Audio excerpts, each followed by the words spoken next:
पुण्याच्या दौंड तालुक्यातील नांदूरमध्ये सरपंच पदाची निवडणूक पार पडली आहे। या निवडणुकीमध्ये रुपाली चाकणकरांचा भाऊ संतोष बोराटेंचा पराभव झालाय। यावर चाकणकर बाई कर्माची फळं याच जन्मात मिळतात अशा शब्दात रुपाली ठोंबरेंनी डिवचलं देखील। बघूयात। राज्य महिला आयोगाच्या माजी अध्यक्षा रुपाली चाकणकरांच्या सख्या भावाचा सरपंच पदाच्या निवडणुकीत पराभव झालाय।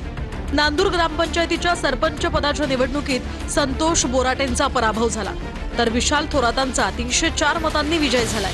दरम्यान संतोष बोराटे यांच्या पराभवामागे स्थानिक पातळीवरील नाराजी असल्याची माहिती आहे। चाकणकरांच्या भावाच्या पराभवानंतर रुपाली ठोंबरेंनी फेसबुक पोस्ट करून त्यांना डिवचलंय। विशाल भाऊ थोरातांनी भोंदूबाबा खरात महिला लैंगिक अत्याचारामध्ये राजीनामा दिलेला चाकणकरांचा भाऊ संतोष बोराटेंचा 304 मतांनी पराभव केला।